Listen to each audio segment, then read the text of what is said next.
What is going on, guys? Coming at you today from Delta RC, the predominant RC and hobby shop in the East Bay. Today we're going to be getting into something a little bit different but still hobby based. Today we're going to be looking at a brand new 4x4 1/10 scale rock crawler. We'll be unboxing it and showing you guys exactly what this is capable of. By the end of the day, I'd like to see this thing climb a city curb, so make sure you stay tuned. If you haven't already, hit that like button, hit that subscribe button, and stick around for the duration of the video. I know this is kind of a different style of a video than I've normally done, but by the same token, it's definitely hobby based. If you like the air guns, if you like the race cars, if you like the home improvement stuff, you're probably the kind of guy that likes RC cars as well. This is probably the best spot to get them in the East Bay. Let's go ahead and see what today has in store for us, guys.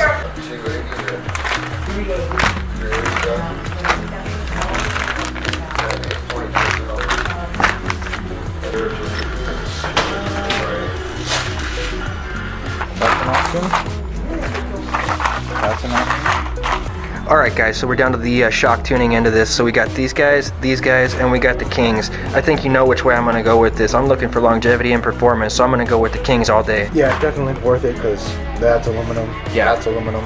The thicker bore shock shaft. I think this is a pretty good stout place to start too. Just based on the fact that all my stuff is currently Dean's, I definitely want to keep it uniform so I can use any battery on any rig. I'm very interested to see how this stacks up against the axial stuff. I'm so happy. That's cool. If it can continue to improve, that's all I want to see. Alright guys, well as you just saw, we picked up a TRX4 and a bunch of great accessories. Gonna be checking these out as soon as I physically get home. See you there, guys.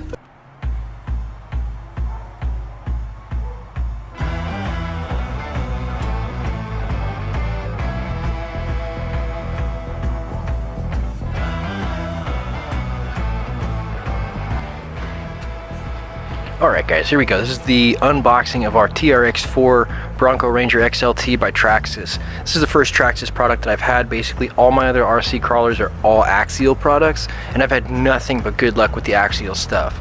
The key features that drew me to the Traxxas offering versus the axial offering in this case are going to be the remote locking differentials and the 2-speed transmission. The high and low range, that's something that could prove invaluable in certain situations. Sometimes you need more wheel speed, sometimes you need more torque. So the ability to switch between 2 gear ranges is really a helpful thing. Also, the way that they have this gear drive set up on the axles themselves is going to prove very effective in kind of eliminating that driveline binding that you sometimes see.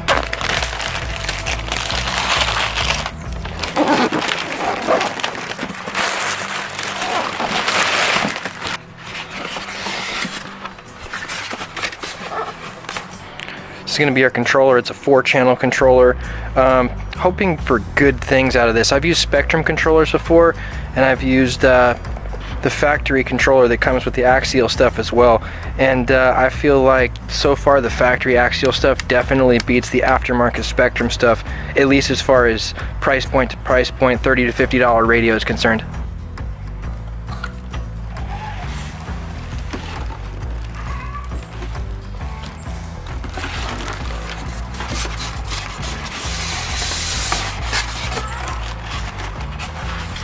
Alright guys, that's all that came in the box.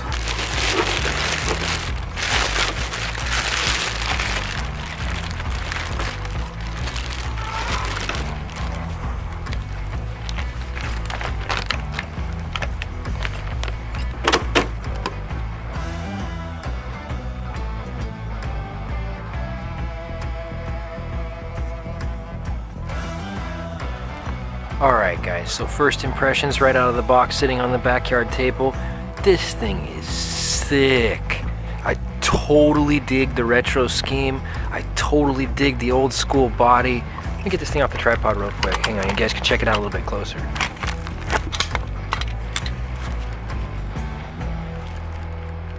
Look at this, guys. Just absolutely sick rock crawling scale trail rig. This thing is absolutely sick to me. I totally love it. And honestly, they couldn't have done a better job as far as putting out a painted body is concerned. Or at least in this case, a complete looking body. I'm not sure if it's painted or not. But the finish on this is absolutely incredible. You can clearly see the reflection of the sky and anything else in the background right there. I mean, this is high gloss. If you bought one of these, you would definitely not be disappointed. as far as the fit and finish goes, right down to these nice sick chrome wheels it came with. Alright guys, let's go ahead and zoom in a little bit and take a closer look at what we're seeing here. Looks like we have our battery tray right here in the center. Let's see how this guy works. A little release there, a little pivot up. This little push piece right here, this tab is actually the release right here, so we can go ahead and release that and pull this towards us and then pivot it up out of the way and load our battery into the battery compartment. Does not use a Dean's connector. If you guys want to run your Dean's batteries on this specific model, you got to do what I did, which was get the adapter. So I'll be putting the adapter on first and foremost, and then we'll go ahead and grab a LiPo and some AA batteries for the controller and just see how good it is out of the box. Alright guys, we got our adapter for our battery. Boom, let's go ahead and deal with this guy first.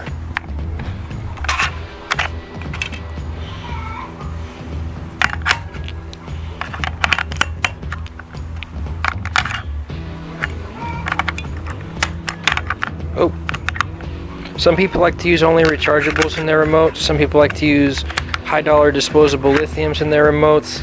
I like Duracell. I've just always kind of deferred to that copper top. Alright guys, so let's go over real quick in detail the exact features that drew me to this specific unit over the Axial unit. Basically, this was the start of it. This small blue box to the right of the receiver right there is the 2-speed transmission servo. That means that this truck has a high and a low gear at the flick of a switch on the remote. These other two things right here, these two small blue servos, these control your front and your rear locker respectively, and they can go ahead and put both the front and the rear axle in full lock. That means instead of having open differentials, you can, at the flick of a switch, lock either the front only or both the front and rear differentials simultaneously. Mechanically, those are the only things that really differentiate it from the Wraith, other than the fact that it's got a type of planetary gear drive setup at the actual knuckle itself, in the sense that like there's a gear up here and a gear down here, kind of providing a final drive, if you will, and that gear seems to have corrected the driveline angle problems other crawlers have had in the past. Alright guys, let's go ahead and get the body on and see what we can do with a little field test in the backyard here.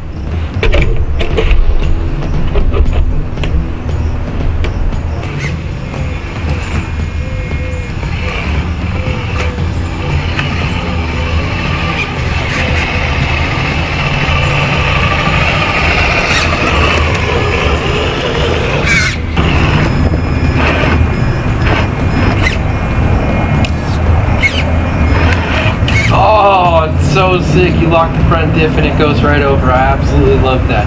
That's completely functional usability as far as the locker is concerned. Alright guys, this should be kind of fun here. We're going to go ahead and give it a larger obstacle than we've been giving it. Kind of got stuck a little bit in different places when I came to that little piece of bender board, but this is definitely more extreme. Like, I feel like I'm going to mess my bumper up kind of extreme. So if it's too terrible on the body, we might just remove the body and remove the bumpers and see how well it can crawl without it.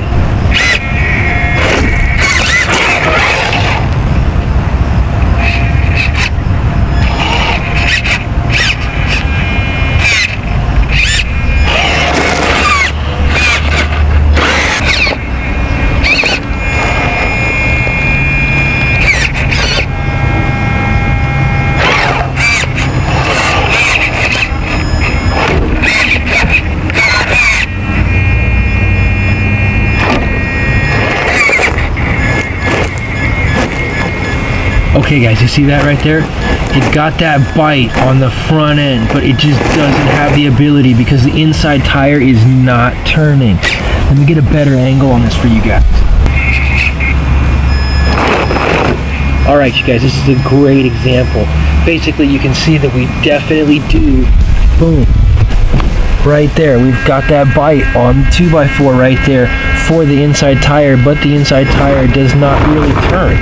So what are we going to go ahead and do in this case? Going to hit the switch on our remote. You'll hear that little activation on the truck, and we're going to go ahead and just ease into the throttle and see if that front locker will drag us up this thing.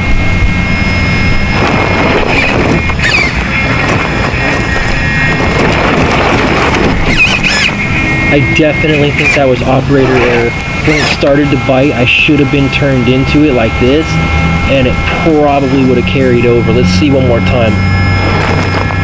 See, this is how I should have been, just full lock. If it rolls, it rolls. Let's try it. Okay, let's see if both lockers work for us. Almost got up with the front locker. Let's give her the beans, boys. Let's give her both front and rear lockers.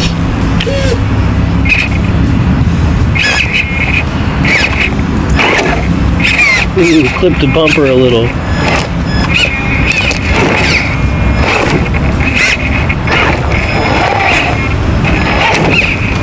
Damn. She's crawling it though. Alright. If you know what I should be doing different to navigate this more successfully, throw it down in the comments right now. I'm nervous, I'm gonna roll this shit. I think if I could just get a little bit of dig on that front tire that's on the ground, I'd be good to go. Look at it fight, boys. Oh shit, look at it fight.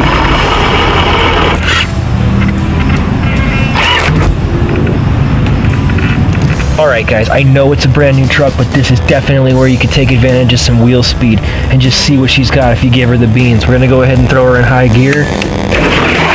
Boom! That was what we wanted to see. That was great.